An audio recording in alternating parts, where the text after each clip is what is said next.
Good evening. स्वागत है एक बार फिर से आप सभी का दिशा एग्रीकल्चर एकेडमी कानपुर के यूट्यूब चैनल पर। सो गाइस, देख रहे हैं दिशा एग्रीकल्चर एकेडमी। आज के महत्वपूर्ण वीडियो में हम पढ़ेंगे क्या, agronomy, BSc agriculture third semester agronomy का एक ऐसा क्वेश्चन कि गाइस आपके एग्जाम में 100% छपेगा। 101% ये क्वेश्चन आपकी परीक्षा में आएगा। तो मैंने सोचा क्यों ना इस क्वेश्चन को डिस्कस किया जाए। वीडियो बहुत ही ज़्यादा इंपॉर्टेंट है ये। आज अगर आप ये वीडियो देख लेते हैं तो एक क्वेश्चन ये परीक्षा में 100% आएगा। 3 मार्क्स का ये क्वेश्चन बहुत ही लाभदायक सिद्ध होगा। बहुत ही बेहतरीन कंसेप्ट के साथ मैं आपके बीच में लेके आ चुका हूँ। तो आप वीडियो पूरा बात करिए, वीडियो पसंद आए दोस्तों को शेयर करिए, है ना। और नए फ्रेंड चैनल को सब्सक्राइब जरूर ही कर ही लीजिए भाई। बात करेंगे पेगिंग यानी सुइयां किसको बोलते हैं। पहली बात, पेगिंग का संबंध किससे है भाई? जो पेगिंग है इसका संबंध किससे है? इसका संबंध है मूंगफली से। पेगिंग है इसका संबंध किससे होता?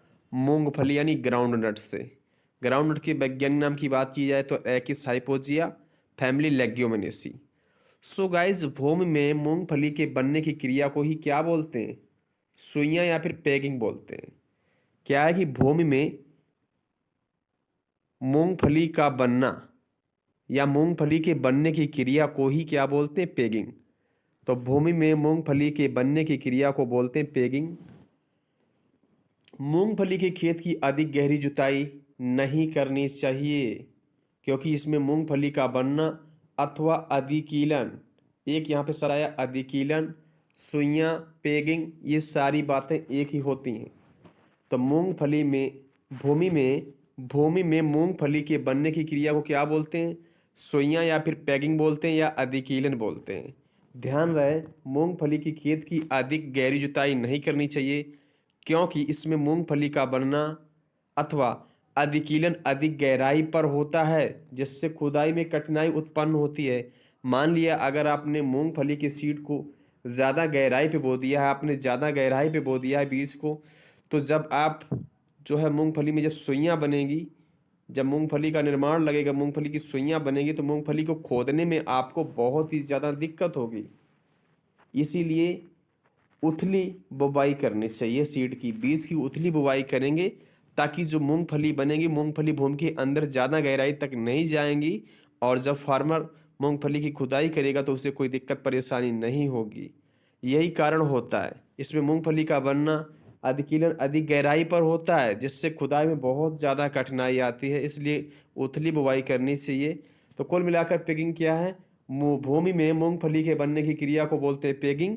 और मूंगफली के खेत की अधिक गहरी जुताई नहीं करनी चाहिए, ये ध्यान रखने वाली बात है। इसमें मूंगफली बनती है जो कि भूमि के अंदर बनेंगे। अगर आपने गहरी जुताई की है और गहरी बुवाई कर दी है सीड की, तो फिर जब मूंगफली की खुदाई करोगे आप तो आपको बहुत ज़्यादा दिक्कत आने वाली है। यहीं पे अगर हम बात करेंगे, pegging is positive geotropism process. क्या होती है? पॉजिटिव जियोट्रॉपिज्म प्रोसेस होती है। कुल मिला के मूंगफली में पुष्प क्लिस्टोगैमी होते हैं जो कभी खुलते ही नहीं, अर्थात केवल स्वपरागण ही होता है। तो मूंगफली में कौन सा परागण होता है? स्वपरागण। इसके पुष्प जो होते हैं वो क्लिस्टोगैमी के होते हैं जो कभी ओपन ही नहीं होते हैं। ये पेगिंग है। 3 मार्क्स का ये क्वेश्चन 100% आपके एग्जाम्स में आएगा। 3 मार्क्स का क्वेश्चन है, 100% एग्जाम में आएगा। और बात कर लें बीएससी एग्रीकल्चर थर्ड सेमेस्टर वाले विद्यार्थियों के लिए गुड न्यूज़, फिफ्थ वालों के लिए गुड न्यूज़, सभी के लिए गुड न्यूज़ है भाई। अंतिम 30 दिन की रणनीति में अगर आप चाहते हो कि आपकी तैयारी बेहतर हो जाए और आप की जो परसेंटेज वो बहुत अच्छी आए, क्योंकि इस बार लिखित परीक्षा को पास करना थोड़ा कठिन है, तो दिशा एग्रीकल्चर एकेडमी ने आपके सपनों को साकार करने के लिए एक बेहतरीन कोर्स लॉन्च किया है। 499 रुपये में आपको ये कोर्स मिल जाएगा। करना क्या है, नंबर गिवन है 9005520042। इस नंबर पे आप फ़ोन पे, गूगल पे आदि के माध्यम से आप पेमेंट कर सकते हो। वही दफ़े कोई क्वेरीज की जानकारी लेना आप चाहते हो तो 8115425521 पे हमें कॉल कर सकते हो।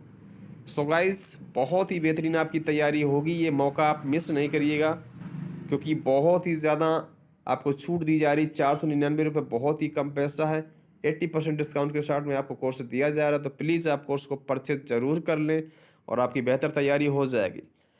फिलहाल इस वीडियो में यहीं तक, मिलते हैं नेक्स्ट वीडियो किसी नई जानकारी के साथ। नमस्कार, थैंक्स फॉर वॉचिंग। नमस्कार friends, welcome back to Disha agriculture academy. सभी स्टूडेंट का दिशा एग्रीकल्चर एकेडमी में बहुत बहुत स्वागत है। एक और महत्वपूर्ण वीडियो में हम आपके बीच में उपस्थित हूँ, तो सभी लोग वीडियो को पूरा देखिए। वीडियो पर शुरू से लेकर अंत तक बने रहिए। और आज के इस वीडियो में हम पढ़ेंगे entomology BSc agriculture third semester की बेहतरीन क्लास आपके बीच में आ चुकी है। अब जो भी क्वेश्चंस हम लेके आए ये रिपीटेड क्वेश्चंस हैं जो परीक्षा में आ चुके हैं, इस बार भी ये क्वेश्चन आ सकते हैं, तो वीडियो पूरा बात करिए। क्वेश्चन नंबर 1, रेपेलेंट्स किसको बोलते हैं? क्या रेपेलेंट्स किसको बोलेंगे? प्रतिकर्षक किसको बोलेंगे? सो गाइस, ऐसे पदार्थ जिनकी दुर्गंध अथवा दुस्वाद से कीट इनमें से उपचारित पदार्थों का तिरस्कार करते हैं।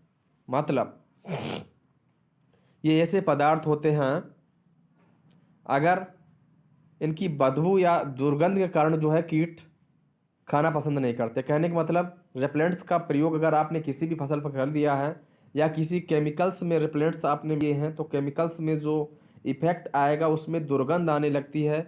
और जब उसका प्रयोग खेत यानी फील्ड पर फसल पर किया जाता है तो कीट जो है उसकी बदबू के कारण भाग जाते हैं, तिरस्कार कर देते हैं और वो हानि नहीं पहुंचाएंगे, फसलों को नहीं खाएंगे और इस प्रकार हमारी क्रॉप बच जाती है। तो इसी को बोलते हैं रेपेलेंट्स। बात की जाए दुर्गंध वाले, तो ये पदार्थ अपनी दुर्गंध से कीटों को दूर भगाते हैं। एक ही प्रकार से पदार्थ सभी कीटों के लिए रेपेलेंट्स का काम नहीं करते, बल्कि एक विशेष प्रकार के कीट समूह के लिए प्रभावकारी होते हैं। मान लिया रेपेलेंट्स का जो इफेक्ट है वो एक ही प्रकार के कीट के लिए नहीं होता है, कुछ कीट के लिए होता है तो कुछ कीट के लिए नहीं भी होता है। जैसे अगर आप डाइमिथाइल थैलेट को मच्छरों के लिए यूज करोगे तो मच्छर इसकी बदबू या दुश्वास के कारण भाग जाएंगे, या ईडोलैस का यूज करोगे तो मक्खियां और मच्छरों नहीं लगेंगे। रेटजर्स 612 का यूज करोगे तो सामान्य प्रतिकर्षक के रूप में कार्य करता है ये। और बेंजाइल बेंजोइड का करोगे तो कपड़े और कालीन काटने वाले कीटों से सुरक्षा मिल जाती है। इसी प्रकार पाइन टार का तेल, पाइंटर तेल, ताड़पीन के तेल का आप यूज करोगे तो मक्खियों के लिए है, मक्खी नहीं लगेंगी भाई। क्या मक्खी नहीं लगेंगी? इसके बाद इलायची या चीड़ का तेल का प्रयोग करोगे तो रस चूसने वाले कीटों से रक्षा हो जाएगी। बोर्डिक मिक्सर का यूज करोगे तो कुतरने वाले कीटों के विरुद्ध ये काम करता है। सो गाइस, ये इंपॉर्टेंट टॉपिक है, इसको आप अच्छे से देखते रहिए। न्यू फ्रेंड, वीडियो को लाइक करें, चैनल को सब्सक्राइब कर लें, क्योंकि यहाँ पे एग्रीकल्चर क्लासेस चलती रहती हैं भाई। दुस्वाद वाले बात की जाए, ऐसे पदार्थ होते हैं जिनकी वजह से कीट दूर नहीं भागते। दुस्वाद वाले क्या मतलब? इसमें कीट जो है बदबू के कारण दूर नहीं भागते, बल्कि भोज्य पदार्थ पर ही बने रहेंगे। और क्या है, इनके प्रभाव से जो है रेपेलेंट्स के जो प्रभाव से वो भोजन ढूंढने तथा स्वाद ग्रंथियों की क्रियाशीलता खो देते हैं। भोजन ढूंढने की क्रियाशीलता नष्ट हो जाएगी और जो स्वाद की ग्रंथि वो उन्हें स्वाद ही नहीं आएगा खाना खाने में। जो पत्ती लीव्स जो भी खाएंगे स्वाद नहीं आएगा, तो वो खाना पसंद नहीं करेंगे और क्रॉप को छोड़ देंगे। इस प्रकार फसल की रक्षा हो जाती है। Question number next, synergistics. Synergist किसको बोलेंगे? इसको बोलते हैं उत्प्रेरक। उत्प्रेरक ऐसे पदार्थ होते हैं जो स्वयं तो विषैले नहीं होते भाई। उत्प्रेरक वो पदार्थ होते हैं जो स्वयं विषैले नहीं होते हैं, लेकिन अगर इनकी मात्रा आपने किसी भी केमिकल में मिला दी तो वो उनकी विषाक्तता जो होती, टॉक्सिसिटी होती, वो और ज़्यादा बढ़ जाएगी और ज़्यादा विषैले हो जाएंगे। इसी को बोलते हैं सिनर्जिस्ट यानी उत्प्रेरक, इसी को बोलते हैं। जैसे पायरेथ्रम में अगर आप तिल का तेल मिला दो तो पायरेथ्रम की विषाक्तता बढ़ जाती है। ठीक वैसे ही अगर आप पिपरोनिल साइक्लोनिन की मात्रा पायरेथ्रम में मिला दो तो तब भी विषैला पायरेथ्रम ज़्यादा हो जाएगा। तो इसी प्रकार और भी कई सारी दवाएं यहाँ पे लिखी हैं, आप देख सकते हो। मूव ऑन करते हैं क्वेश्चन नंबर नेक्स्ट की तरफ।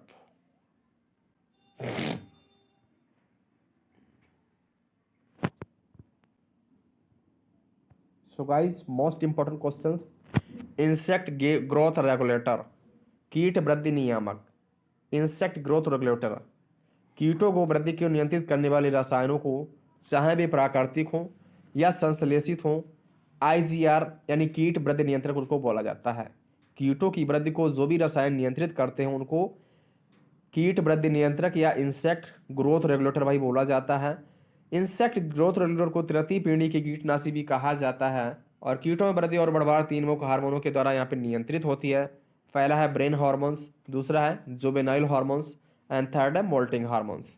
सो गाइज, जो ब्रेन हार्मोन है यह हार्मोन तंत्रिका स्थायी कोशिकाओं से स्थापित होते हैं और कार्पोरा कार्डिका तथा हीमोलिम्फ से निकाले जाते हैं भाई। इसके बाद बात की जाए जुवेनाइल हार्मोन्स की, तो यह हार्मोन कार्पोरा एलाटा द्वारा स्थापित होते हैं और कीट के रूपांतरण को यहाँ पे प्रभावित करते हैं, जो अंडाशयों के विकास में शीघ्रता लाता है। अंडाशय का विकास जल्दी होगा जुवेनाइल हार्मोन से। नेक्स्ट है मॉल्टिंग हार्मोन्स। मॉल्टिंग हार्मोन्स को एक डाइसोन हार्मोन्स के नाम से भी जानते हैं। यह एक स्टीरॉइड्स होते हैं जो मस्तिष्क हार्मोन के अंतर्गत प्रोथोरैसिक ग्लैंड से उत्पन्न होता है। कीटों में यह निर्मोचन क्रिया को सुचारू रूप से बनाता है, जिससे रूपांतरण में भी इसका महत्व होता है। सो गाइस, ये कुछ इंपॉर्टेंट टॉपिक थे। ये तीनों के तीनों क्वेश्चन कई बार परीक्षा में पूछे जा चुके हैं। उम्मीद करता हूँ ये क्वेश्चन अगेन रिपीट होंगे, तो आप सभी वीडियो को वॉच करिए, फुल वॉच करिए, अपने दोस्तों में शेयर करिए, नए अपने चैनल को सब्सक्राइब जरूर कर लें। बहुत ही जल्दी मिलते हैं किसी नेक्स्ट क्लास में, तब तक के लिए नमस्कार। Thanks for watching.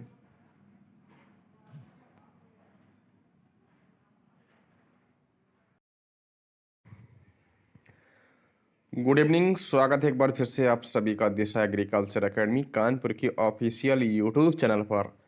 So guys, आज के इस इम्पॉर्टेंट वीडियो में हम पढ़ेंगे एग्रोनॉमी। जी हाँ, agronomy kharif crops BSc agriculture third semester के लिए ये वीडियो बहुत ही ज़्यादा इम्पॉर्टेंट है। सो गाइज, आप सभी लोग वीडियो पूरा वॉच करिए। वीडियो पसंद आए तो इसे अपने दोस्तों में शेयर करिए और वीडियो को लाइक करिए। बात करें एक बहुत ही ज़्यादा इम्पोर्टेंट क्वेश्चंस की, ध्यान रहे जो हम वीडियो के माध्यम से जो क्वेश्चंस आपको प्रोवाइड कराते हैं ये क्वेश्चंस रिपीटेड क्वेश्चंस हैं, यानी प्रीवियस ईयर परीक्षा में ये क्वेश्चंस आ चुके हैं, तो वही क्वेश्चंस हम यहाँ पे सॉल्व करवा रहे हैं। तो पहला क्वेश्चन है रेटिंग। रेटिंग किसको बोलते हैं गाइज? रेटिंग ये बहुत ही इम्पोर्टेंट है। सो गाइज, रेटिंग जो है ये जूट और सनई में की जाने वाली एक प्रोसेस है। क्या है जानते हैं। जूट की भांति इसके सड़ाने की विधि है। प्रायः पोखर तालाबों जहां वर्षा का पानी कुछ दिनों तक भर जाए ऐसी जगह इसके तनों का बंडल बांधकर पानी में गाड़ देते हैं। पहले खड़ा करके पानी में 1 से 2 दिन छोड़ देते हैं, फिर उन्हें पानी में डालकर मिट्टी से ढक देते हैं। लगभग 5 से 7 दिन में जो सड़ाव की क्रिया वो पूरी हो जाती है। जूट की तुलना में सनई से रेशा निकालना कठिन कार्य है। मान लीजिएगा जूट से तो रेशा आसानी से फाइबर एक्सट्रैक्ट हो जाता है, लेकिन सनई से थोड़ा मुश्किल होता है। पीटना एवं झटका विधि उपयुक्त नहीं रहती है। बीट एंड जर्क मेथड यहाँ पे उपयुक्त नहीं रहता है, क्योंकि टूटे तने पर रेशा चिपका रहता है। अतः इसके प्रत्येक तने से अलग अलग रेशा निकालते हैं, जो हाथ से निकाला जाता है। रेशे को बाद में पानी से धो करके धूप में सुखा लिया जाता है। यदि सड़ाव अच्छा नहीं हुआ तो रेशा मोटा एवं हरा होगा, लेकिन ताकत में कमी नहीं आवेगी। पानी में कम धुलाई से गोंद सा रेशा पर चिपका रहेगा। यानी जो रेटिंग क्रिया है ये क्या होती है? जूट एवं सनई में यह क्रिया की जाती है, और यह क्रिया होने के लिए जो सर्वोत्तम उपयुक्त तापमान वो कितना होना चाहिए? 34 डिग्री सेंटीग्रेड तापमान पर रेटिंग क्रिया सबसे अच्छी होती है। इसमें सनई या जूट के बंडल बना करके, और जहाँ पर पानी है या वर्षा का पानी ठहरा हुआ है, गड्ढे नाले नहरों आदि में बंडल बना करके इसको जो है डाल दिया जाता है, और ऊपर से जो है मिट्टी डाल दी जाती है। कुल मिलाकर 5 से 7 दिन में यह क्रिया हो जाती है। क्या मतलब कि जो बंडल है जो तने हुए सड़ जाएंगे और आसानी से फाइबर निकल आएगा। कुल मिला के जूट व सनई से फाइबर को बाहर निकालना ही क्या कहलाता है? रेटिंग कहलाता है। यह क्रिया जूट और सनई में की जाती है।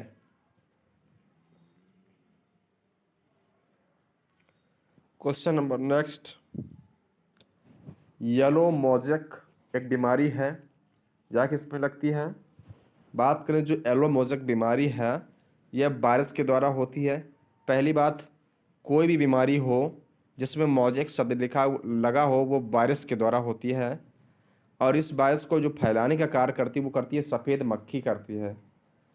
इसमें क्या होगा? प्रभावित पौधे की जो पत्तियां वो पीली पड़ जाएंगी, चित्तीदार दिखाई देती हैं, अतः रोग की रोकथाम के लिए क्या करना चाहिए? हमेशा रोग रोधी किस्मों की बुवाई करें, जैसे PK 416, PK 432, PS 564, PK 262 या PK 327। इन किस्मों की बुवाई करनी चाहिए।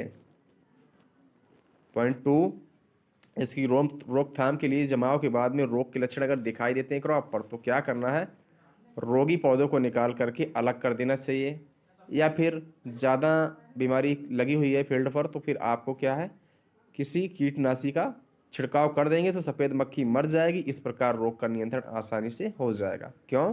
क्योंकि सफ़ेद मक्खी को मारना इसलिए इम्पोर्टेंट है क्योंकि ये रोग का वाहक होती है, रोग को फैलाने में मदद करती है, इसीलिए इसको मारना ज़रूरी है। जब रोग वाहक मर जाएगा तो बीमारी ज़्यादा फैल नहीं पाएगी और फसल की सुरक्षा हो जाएगी। सो गाइस, आज की इस महत्वपूर्ण वीडियो में हमने पढ़ा रेटिंग के बारे में, और दूसरा हमारा क्वेश्चन था येलो मोज़ेक वायरस के बारे में, सोयाबीन से संबंधित। उम्मीद है कि वीडियो पसंद आएगी। ने अपने चैनल को सब्सक्राइब कर लिए, साथ ही साथ इस क्लास को जितना हो सके अपने दोस्तों में शेयर करिए। और जो भी विद्यार्थी हमारा पेड कोर्स चाहते हैं तो वो हमसे कांटेक्ट कर सकते हैं। Thanks for watching.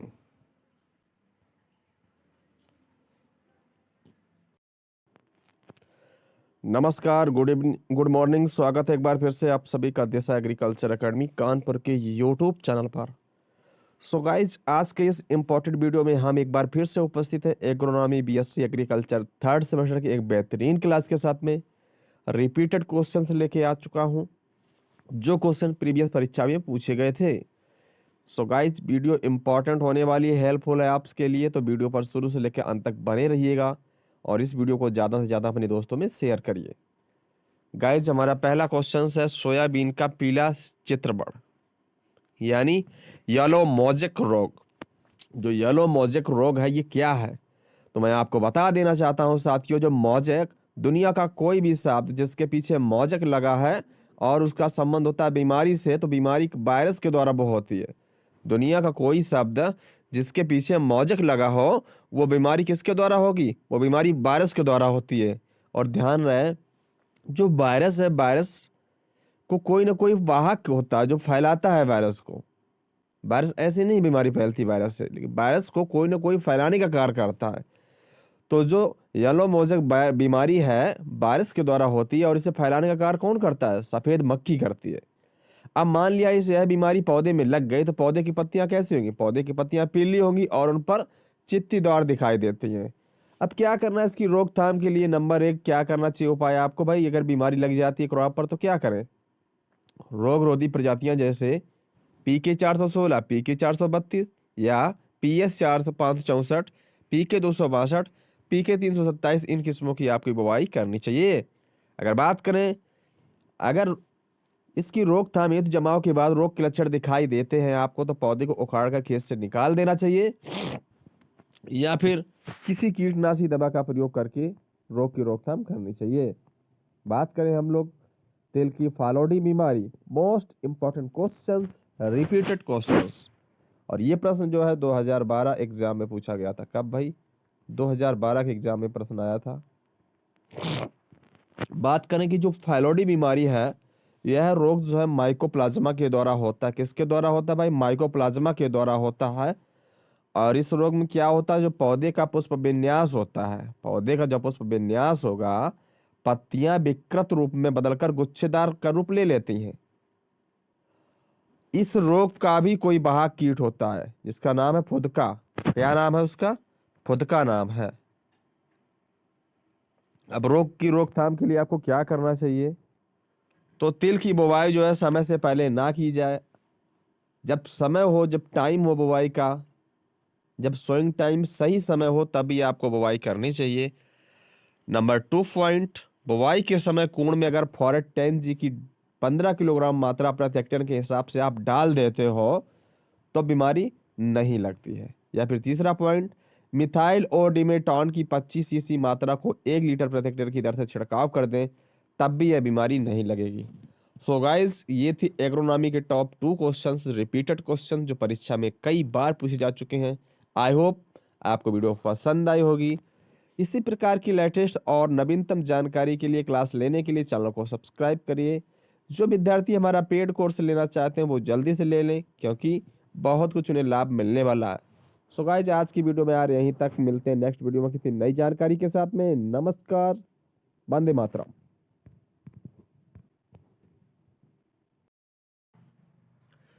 Good evening, स्वागत है एक बार फिर से आप सभी का दिशा एग्रीकल्चर एकेडमी कानपुर के यूट्यूब चैनल पर। सो गाइस आज के इस महत्वपूर्ण वीडियो में हम पढ़ने वाले हैं agronomy BSc agriculture third semester. जैसा कि आप सभी लोग जानते हैं, रिपीटेड क्वेश्चंस की सीरीज चल रही है। वो प्रश्न जो परीक्षा में इससे पहले पूछे जा चुके हैं, उन प्रश्नों की यहाँ पे क्लास ले रहे हैं। तो बहुत ही बेहतरीन और इम्पॉर्टेंट क्लास है, इसलिए क्लास को मिस नहीं करिए, क्लास पूरी बात करिए। और वीडियो पसंद आए तो इसे अपने दोस्तों में शेयर करिए, वीडियो को लाइक करिए और नए अपने चैनल को सब्सक्राइब करिए। स्टार्ट करते हैं वीडियो को। फर्स्ट क्वेश्चन क्या है देखते हैं। फर्स्ट क्वेश्चन है हमारा अरहर का उखटा रोग, यानी ये बहुत ही इंपॉर्टेंट डिजीज है। अरहर का केजानस कजान का बहुत ही इंपॉर्टेंट डिजीज है, बिल्ट डिजीज, जिसको उखटा रोग के नाम से जानते हैं। सो गाइज यह रोग fusarium udum, very very important question यहाँ पे है कि यह रोग फ्यूजेरियम ऊडम नामक कवक से फैलता है। जो बिल्ट डिजीज है अरहर में लगती है, फ्यूजेरियम ऊडम नामक कवक से लगता है। क्या है कि यह जब पौधों में पानी व खाद्य पदार्थ के संचार को रोक देता है, जब यह बीमारी लग जाती है, फ्यूजेरियम ओडम नामक कवक के द्वारा उक्टा बीमारी लगती है, और जब यह बीमारी लग जाती है तो जो पौधे के अंदर पानी और जो खाद्य पदार्थ होते हैं उसके आवागमन या फिर उसके संचार को ये क्या करता है, ये रोक देता है। इससे होता क्या, जो प्रभावित पौधे की जो पत्तियां होंगी, जो लीव्स होंगी, वो क्या है कि पीली पड़कर सूख जाती है, पीली पड़कर सूखने लगती हैं, और कभी कभी पूरा पौधा ही सूख जाता है। इसमें होता है क्या, जड़ें सड़ जाती हैं, जड़ें सड़ जाती हैं जो गहरे रंग की हो जाती हैं। छाल हटने पर जड़ से लेकर तने की ऊंचाई तक काले रंग की जो है वो धारियां पाई जाती हैं। ये मोस्ट इंपॉर्टेंट डिजीज है, कई बार क्वेश्चन रिपीट हुआ है, इस बार भी रिपीट होगा। 2013 में ये क्वेश्चन आया था। बहुत ज़्यादा इंपॉर्टेंट क्वेश्चन, अच्छे से आप याद कर लेंगे, ठीक है ना। बात करें कि इस डिजीज का मैनेजमेंट कैसे करें, इस रोग की रोकथाम कैसे की जाए, तो जानते हैं बेसिक बातों को यहाँ पे अच्छे से। नंबर 1, जिस खेत में उकठा रोग का प्रकोप अधिक हो, क्या मैंने कहा, ऐसा खेत जहाँ पे उकठा बीमारी ज़्यादा लगती हो, जिस खेत में, वहाँ पर 3 से 4 साल तक का आपको फसल चक्र अपनाना चाहिए। यानी 3 से 4 साल तक आपको अरहर की फसल नहीं लेनी है, किसी दूसरी क्रॉप की फसल को आपको उगाना है। यानी जहाँ पर उकठा बीमारी ज़्यादा लगती है वहाँ पे आपको 3 से 4 वर्ष का एक लंबा क्रॉप रोटेशन फसल चक्र को अपनाना चाहिए।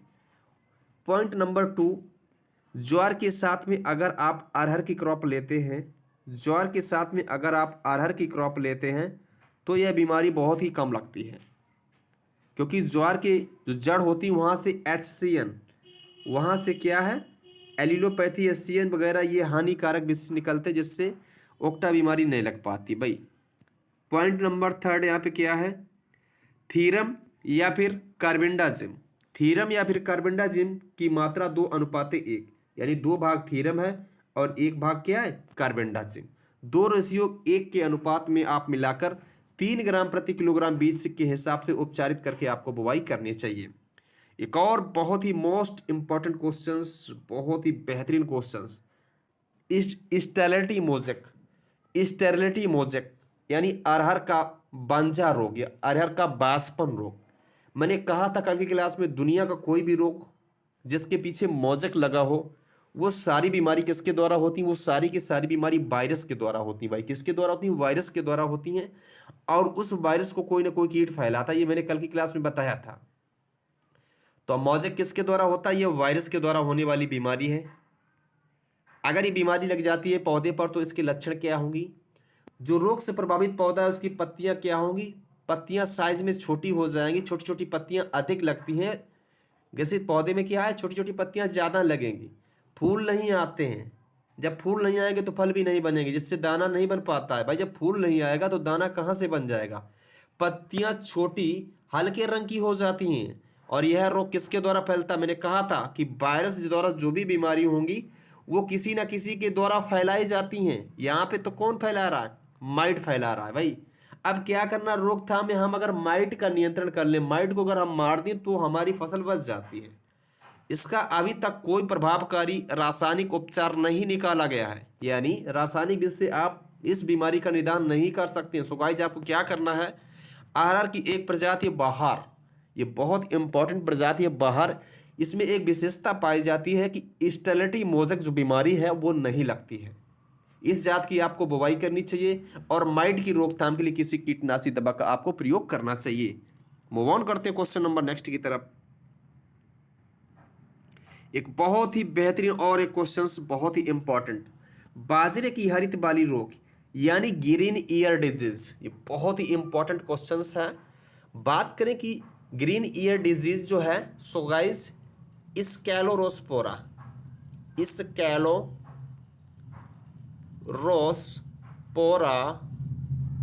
स्कैलोरोस्पोरा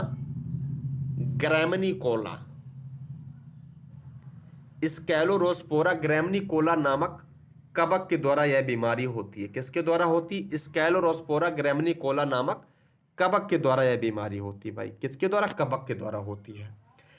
इसमें क्या है कि बाजरे की बालियों के स्थान पर टेढ़ी मेढ़ी हड्डी पत्तियां सी बन जाती हैं, जिससे पूर्ण बाली, जो पूरी बाली होगी वो झाड़ू के समान दिखाई देती है। पौधे बौने रह जाएंगे। उपचार हेतु आप जिस प्रकार से बाजरे की अर्गट बीमारी का निदान करते हैं, ठीक वैसे ही बीमारी का निदान किया जा सकता है। रोगग्रस्त पौधे को निकालकर जला देना चाहिए, सीड ट्रीटमेंट करना चाहिए, आपको बीज उपचार करना चाहिए, तब क्रॉप की बुवाई करें, फसल बीज की तब बुवाई करें, रोग रोधी किस्मों की बुवाई करें, आप रोग रोधी किस्मों की बुवाई करें। ठीक है ना? तो ये सारे रीजंस होते हैं। जिस भी प्लांट इन्फेक्टेड है बीमारी से, उस प्लांट को, रोगी प्लांट को खेत से निकाल देना चाहिए, उसे जला देना चाहिए बाहर निकाल करके। ये सारे उपाय आपको करने चाहिए।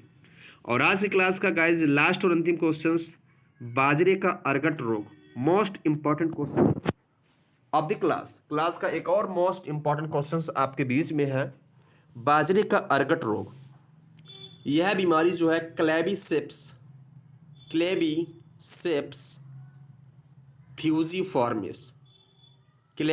फ्यूजीफॉर्मिस नामक कवक के द्वारा यह बीमारी होती है। अगर बात की जाए कि रोग का कारक क्या है, कॉजल ऑर्गेनिज्म क्या है, तो क्लेबिसेप्स फ्यूजीफॉर्मिस। यह रोग केवल भुट्टों के कुछ दानों पर ही दिखाई देता है। जो अर्गट बीमारी है, भुट्टों के कुछ दानों पर ही दिखाई देगा, बाकी दानों पर नहीं दिखाई देगा। दाने की स्थान पर भूरे काले रंग की जो है संरचना हो जाएगी, उसका आगर लौंग की भांति होता, गांठें बन जाती हैं, जिसको क्या बोलते हैं? जिसको स्क्लेरोसिया बोलते हैं। क्या बोलते हैं? स्क्लेरोसिया बोलते हैं। संक्रमित फूलों में फफूंद विकसित हो जाती है, जिनसे बाद में मधुरस निकलता। प्रभावित दाने जो है मनुष्यों एवं जानवरों के लिए हानिप्रद होते हैं। जो भी इन्फेक्टेड ग्रेन्स हैं वो मनुष्य और जानवर के लिए हानिकारक होते हैं। आपको इस बीमारी की रोकथाम में क्या करना चाहिए? यदि बीज प्रमाणित नहीं है तो बोने से पहले 20% नमक के घोल में बीज को डुबाकर अगर आप बुवाई करोगे तो स्क्लेरोसिया को स्वस्थ बीज से अलग कर देना चाहिए। यानी सबसे पहले सीड ट्रीटमेंट करिए। अगर नहीं किया है आपने तो 20% नमक के घोल में बीज को डुबोकर तुरंत स्क्लेरोसिया को स्वस्थ बीज से अलग कर देना चाहिए। और शुद्ध पानी में आपको क्या करना चाहिए भाई? शुद्ध पानी में 4 से 5 बार धो करके बीज का प्रयोग किया जाए। दूसरी बात, डीप समर प्लाइंग, गर्मियों की गहरी जुताई करें, तब भी यह बीमारी कंट्रोल हो जाती है। और फसल में फूल आते समय किसी फंजीसाइड, किसी एक का आप छिड़काव कर सकते हो, 5 से 7 दिन के अंतराल पर करना चाहिए। जीराम का आप कर सकते हो 1.5 किलोग्राम मात्रा, या मैनकोजेब 75% घुलनशील 2 किलोग्राम मात्रा, या जिनेब का प्रयोग कर सकते हो 2 किलोग्राम प्रति हेक्टेयर के हिसाब से। सो गाइस ये आज की क्लास थी agronomy BSc agriculture 3rd semester. जो भी विद्यार्थी हमारे पेड ग्रुप से जुड़ना चाहते हैं वो हमें कॉल कर सकते हैं 8115425521। पेड ग्रुप पर बहुत ही बेहतरीन क्लासेस चल रही हैं, तो जिन विद्यार्थियों ने कोर्स को परचेज नहीं किया वो कोर्स को कर लें परचेज, बहुत ही बेहतरीन। तो इस नंबर पे आप मुझसे कांटेक्ट कर सकते हो। आज की वीडियो में यहीं तक, मिलते हैं नेक्स्ट वीडियो में किसी नवीन जानकारी के साथ में। नमस्कार, थैंक्स फॉर वॉचिंग।